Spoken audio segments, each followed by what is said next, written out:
Hello guys, welcome back to Knowledge Cruzy Official. तो आज की वीडियो में मैं आपको 5 और 6 मार्क्स के साइंस के हिंदी मीडियम के क्वेश्चंस यहाँ पे बताने वाला हूँ। इंग्लिश मीडियम के भी क्वेश्चंस आप लोगों को आज में ही मिल जाएंगे आजकल में। और ये जो क्वेश्चंस हैं यार, मैं बताता हूँ कि मोस्ट हमने अभी तक जो भी क्वेश्चंस आपको दिए हैं, मोस्ट प्रोबेबली उसमें से क्वेश्चंस आपके बहुत सारे आते हैं। तो बिल्कुल से ये सारे क्वेश्चंस इंपॉर्टेंट है, कर लेना। आपके स्कूल टीचर ने भी बताया होगा, हम भी एक बार बता रहे हैं, ताकि आपके मार्क्स जो हैं बढ़ जाएंगे। तो यहाँ पे 5 और 6 मार्क्स वाले क्वेश्चंस बताऊंगा, और व्हाट्सएप ग्रुप पर नहीं जुड़े होंगे तो जुड़ जाना। तो हम शुरू करते हैं। यहाँ पर जो पहला क्वेश्चन होगा वो होगा, प्रकाश की उत्क्रमणीयता का सिद्धांत क्या है।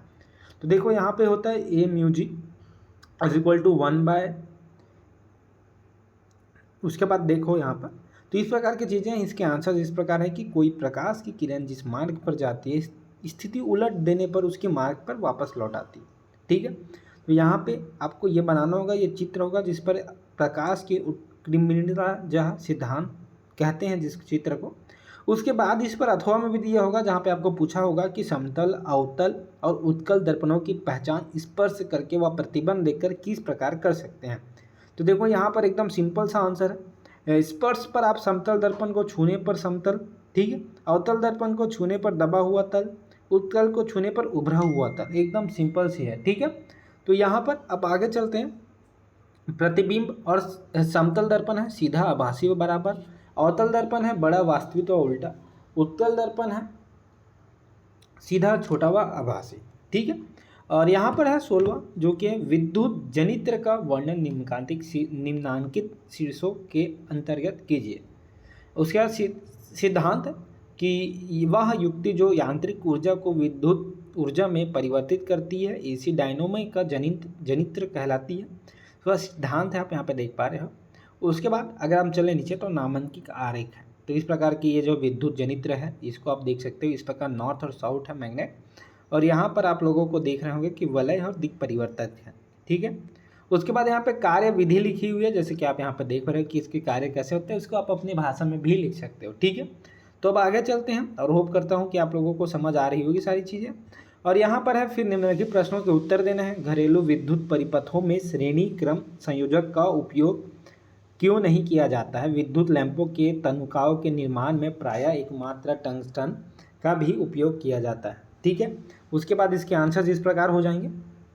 उसके बाद आपको आगे चलना है। खनिज व अयस्क में आपको अंतर लिखना है, ठीक है। तो यहाँ खनिज अयस्क है, यहाँ पे अंतर आपको इस प्रकार लिखना है, जो कि 6 मार्क्स में आपको पूछा जाएगा। तो हो सके तो आप 3 मार्क्स, 3 पॉइंट नहीं 6 पॉइंट लिखना है यार, मैक्सिमम से मैक्सिमम, ठीक है, क्योंकि 6 नंबर का है, 6 या 7 लिख लेना। उसके बाद है मिश्र धातु। अच्छा, इस पर आ और बा है, ठीक है। अगर आ में सिर्फ एक क्वेश्चन होता है 6 मार्क्स का, तो 6 मार्क्स को आपको लिखने होते हैं, लेकिन इसमें आ है और बा है, तो 3-3 मार्क्स का हुआ, तो 3-3 लिख लो, बहुत है, ठीक है। मिश्र धातु किसे कहते हैं, 2 उदाहरण दीजिए, ठीक है। तो मिश्र धातु यहाँ पे देखो उपयोग लिखा है, मिश्र धातु लिखा है, अवयव लिखा है, ठीक है। उसके बाद है धातुओं एवं अधातुओं के भौतिक गुणों की तुलना कीजिए। तो यहाँ पे मेटल और नॉन मेटल में आपको क्या है, तुलना करना है, डिफरेंस बताना है, अंतर बताना है, ठीक है। उसके बाद मैं आगे चलता हूँ, जहाँ पे आपको 3, 4, 5, 6 में लिखा हुआ है धातुएं तन्य होती है, अधातुएं तन्य नहीं होती है। धातुएं उष्मा एवं विद्युत के सुचालक होती है। ग्रेफाइट और आयोडीन को छोड़कर सभी धातुएं उष्मा और विद्युत के कुचालक होती है, ठीक है। उसके बाद है ऑक्सीजन के कोई 3 औद्योगिक उपयोग लिखिए, ठीक है। वह श्वसन तथा दहन के लिए आवश्यक है। अभिक्रियाओं से प्राप्त ऊर्जा का उपयोग जैविक तथा दैनिक क्रियाओं में किया जाता है। उसके बाद यहाँ पे द्रव्य ऑक्सीजन का उपयोग रॉकेट ईंधन के अवयव में रूप में किया जाता है, ठीक है। उसके बाद 18वां है, जहाँ पे आ है पीयूष ग्रंथि को मास्टर ग्रंथि क्यों कहते हैं। तो यहाँ पे क्यों कहते हैं, यहाँ पे पूछा गया है। 2 क्वेश्चन इसमें आ और बा है, 3-3 मार्क्स के। तो एक तंत्रिका कोशिका की संरचना बनाइए तथा इनके कार्यों का वर्णन करें, ठीक है। तो यहाँ पर देखो यार, डेंड्रॉइड है, निक्सिल्स कण है, डेंड्रॉइड है, नाभिक है, माइलिन शीत है, एक्सॉइन है, तंत्रिकाक्ष पेशी है, देखो यहाँ पे। तो इस प्रकार की चीज़ें हैं।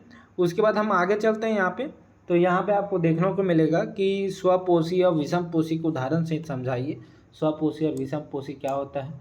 उसके बाद है विषमपोषी, स्वपोषी। उसके बाद मनुष्य के उत्सर्जन तंत्र का आपको नामांकित चित्र बनाना है। तो यहाँ पे आप चित्र बना लोगे।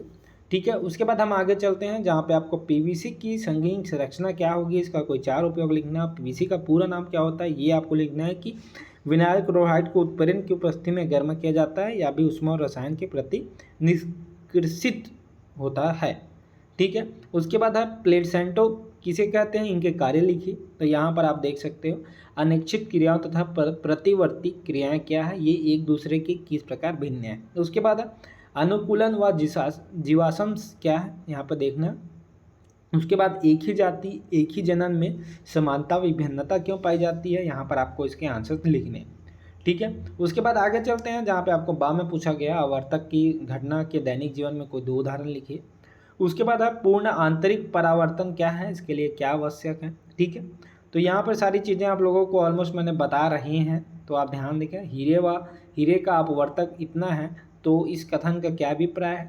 उसके बाद 16 जो क्वेश्चन है यहाँ पे 5 नंबर का, वो है प्रतिरोधी का समांतर क्रम में संयोजन का नामांकित चित्र बनाकर तुल्य प्रतिरोध का समीकरण आपको लिखना है। तो यहाँ पे परिपथ कार्य लिखना है। उसके बाद इसके आंसर हैं यहाँ पे, तो यहाँ पे आपको इसके आंसर देखना है। उसके बाद विद्युत मोटर का वर्णन निम्नांकित शीर्षों के अंतर्गत कीजिए। तो यहाँ पे कुछ शीर्षक है उसके निम्नांकित करना है। ठीक है। तो यहाँ पर आपका नामांकित आरेख दिया गया है। वैसे ये आपको ज़्यादा दिमाग तो लगाना नहीं है, बस थोड़ा देखना है और इसको अच्छे से कर लेना है, क्योंकि ये सारे आईएमपी हैं और मैक्सिमम टाइम में प्रश्न बैंक वगैरह सारी चीज़ों में ये पूछा जाता है। ठीक है। उसके बाद प्रश्न 17वां है जहाँ पे आपको साक्षारण के बचने के विभिन्न उपायों को लिखिए। तो ये 6 मार्क्स है। उसमें आ और बाद यह है, अगर 2 आ और बाद देते हैं तो 3-3 नंबर के हिसाब से आपको लिखने हैं। आयस्कों के सांद्र की निम्नलिखित विधियाँ समझाइए। गुरुतत्व पृथक्करण विधि, ग्रेविटी सेपरेशन। उसके बाद है ये प्रकार इसका यहाँ पे है ग्रेविटी की सेपरेशन, पानी की धारा होते हैं, अधिक घनत्व वाले आयस्क के कण होते हैं बाहर, तो यहाँ पर आप देख सकते हैं इसको। उसके बाद है हाइड्रोजन की कोई 3 औद्योगिक उपयोग लिखे। तो यहाँ पे आपको लिखना है यार इसके 3 औद्योगिक। ठीक है। उसके बाद है ऑक्सीजन बनाने की प्रयोगशाला विधि का नामांकित चित्र बनाना है। तो यहाँ पे आपको प्रयोगशाला विधि का नामांकित चित्र बनाना है। ठीक है। इस प्रकार की चीज़ें हैं, तो यहाँ पर आपको सारी चीज़ें लिखना है, सिद्धांत, नामांकित चित्र, विधि। तो इस प्रकार की चीज़ें हैं जो कि 6 मार्क्स में आपको पूछी जा सकती है, तो बिल्कुल अच्छे से बना लेना। उसके बाद हम मनुष्य के आहार नाल का सचित्र वितरण कीजिए, कि विवरण कीजिए। तो यहाँ पे आपको विवरण करना है कि हाँ माउथ कैविटी होता है, पाइक का ग्रासनली होता है, आइसोपैगस स्टमक होता है। और इसके बाद हम चलते हैं इलियम ड्यूडेनियम, और ये यू शेप में होता है करके बताया। छोटी आंत है स्मॉल इंटेस्टाइन। तो यहाँ पे सारी चीज़ें आप देख सकते हैं और इस प्रकार की चीज़ें यहाँ पे मनुष्य के पाचन तंत्र में होती है। ठीक है, समझ आ रहा होगा। तो अब आगे चलते हैं। उसके बाद यार मैं यहाँ पे सारे 5 नंबर की चीज़ें बता रहा हूँ जो कि आपके लिए इम्पोर्टेंट है। अलैंगिक प्रजनन और लैंगिक प्रजनन ये आपको कर लेना है। ठीक है। ये और है उसके बाद 15 में गोली दर्पण के लिए निम्न को परिभाषित करना है। वक्र केंद्र, वक्र त्रिज्या, ध्रुव। ठीक है। तो इस प्रकार की चीज़ें इसको आप देख लेना। उसके बाद है अवतल दर्पण का कोई 3 उपयोग लिखे। ठीक है। तो ये होगा। उसके बाद होगा गोली दर्पण किसे कहते हैं, इसके प्रकार लिखिए और दर्पण की फोकस की परिभाषित करें। तो आ है गोली दर्पण क्या है। उसके बाद यहाँ पे गोली दर्पण जो है उसका अवतल दर्पण और उत्तल दर्पण होता है। उसके बाद दर्पण की फोकस दूरी जो है वो यहाँ पे आपको बतानी है। उसके बाद 16वां है विद्युत उपकरण के सुरक्षित उपयोग हेतु 3 सावधानियाँ लिखिए। तो यहाँ पे प्रत्यावर्ती व दिष्ट धारा में 2 अंतर लिखिए। ये इस प्रकार की चीज़ें हैं। उसके बाद प्रत्यावर्ती व दिष्ट धारा में अंतर यहाँ पे आपको दिया गया है। ठीक है। उसके बाद आपको बोला गया चुंबकीय क्षेत्र को उत्पन्न करने के 3 तरीके की सूची बनाइए। तो यहाँ पे सूची बनाना है और इसी में बोला है विद्युत मोटर और विद्युत जनित्र, जो कि आपके लिए कहीं ना कहीं इलेक्ट्रिक मोटर और ये इलेक्ट्रिक जो बोला जाता है। 2 अंतर यहाँ पे लिखने हैं। यहाँ पे जनित्र जो भी है आंतरिक ऊर्जा। तो यहाँ पे इस प्रकार की चीज़ें हैं। उसके बाद मैं आगे ले चलता हूँ जहाँ पे आपको नाइट्रोजन प्रयोगशाला वाला क्वेश्चन आपको मैक्सिमम टाइम में पूछा जाता है कि निम्नांकित रेखाचित्र बनाइए। तो इस प्रकार की चीज़ें हैं, तो ये आप कर लेना। यहाँ पे क्या औद्योगिक उपयोग क्या है, कैसा है, ये सारी चीज़ें यहाँ पे लिखनी है। ठीक है। उसके बाद है हेमेटाइट के से लोहे के निष्कर्षण वात्य भट्टी की चित्र। ये वात्य भट्ट ही आएगा कहीं ना कहीं, आपके लिए इम्पोर्टेंट है। तो ये सारी देखना है यार वात्य भट्टी कैसे होता है। उसके बाद संक्षरण को प्रभावित करने वाली 2 कारक लिखना है यहाँ पे। उसके बाद है रुधिर क्या है, रुधिर कणिकाओं के नाम का कार्य लिखिए। रक्त क्या है, रक्त में पाए जाने वाले 2 कणों के नाम लिखिए। ठीक है। तो यहाँ पे इस प्रकार की चीज़ें हैं। ठीक है। लाल रक्त कणिकाएं, श्वेत रक्त कणिकाएं, पट्टिका अणु कोशिकाएं, रक्त प्लाज्मा। मनुष्य में किन्हीं 3 अंतःस्रावी ग्रंथियों द्वारा स्रावित हार्मोन्स के नाम तथा उनके एक एक कार्य लिखना है। ठीक है, तो यहाँ पर आप देख सकते हो पैराथायराइड ग्रंथि, पुनरुभन कृषि किसे कहते हैं। तो इस प्रकार की चीज़ें हैं। होप करता हूँ आप लोगों को समझ आ रही होगी। आगे मैं क्वेश्चंस आपको बताऊंगा, आंसर्स आपको देख लेना है कि इस प्रकार के क्वेश्चंस आपके लिए आ सकते हैं। उसके बाद है किसी माध्यम से निरपेक्ष अवकत को 2 माध्यमों के सापेक्ष अपवर्तनांक में अंतर स्पष्ट कीजिए, इनमें क्या संबंध होता है ये आपको यहाँ पे बताना है। ठीक है, तो यहाँ पे म्यू से दर्शाते हैं, इसको 1 म्यू 2 से दिखाते हैं। तो इस प्रकार की चीज़ें हैं। और यहाँ पे दोनों माध्यम में सापेक्ष अपवर्तनांक से संबंध है। और यहाँ पे आपको सारी चीज़ें अच्छे से लिख लेना है भाई। विद्युत परिपथ प्रयोग करते समय कोई 3 सावधानी बताइए। और यहाँ पे विद्युत परिपथ घटकों के संकेत। तो इस प्रकार की चीज़ें हैं, सारों को आप अपने कर लेना भाई। निम्नलिखित को समझाइए, अयस्क, खनिज, धातुमल, गालक। तो यहाँ पे सारी चीज़ों को आपको अच्छे से समझा लेना है। विद्युत परिपथ से संबंधित निम्न घटनों को संकेत चिन्ह बनाइए। संकेत चिन्ह बनाना है वोल्ट मीटर, संधि तार, ये भी आ सकता है, ये भी इंपॉर्टेंट है। इसके बाद अमीटर, विद्युत बल्ब, सेल, इन सब की चीज़ें भी लगानी है। तो इस प्रकार की चीज़ें हैं। होप सो आप लोगों को समझ आ रही होगी। हाइड्रोजन बनाने की प्रयोगशाला विधि, तो ये क्वेश्चंस आपके में जरूर पूछे जाएंगे, तो ये आप जरूर से कर लेना। ठीक है, निम्नलिखित क्रियाकलाप हाइड्रोजन के किन गुणों को दर्शाते हैं, यहाँ पे आपको देख लेना है। हाइड्रोजन गैस से भरा गुब्बारा, ये सारी चीज़ें यहाँ पे। किन्हीं 2 पादप हार्मोन के नाम लिखिए। उसके बाद है क्या आंवल गर्भ में पल रहे बच्चे के लिए अनिवार्य है, क्यों आंवला क्यों अनिवार्य है।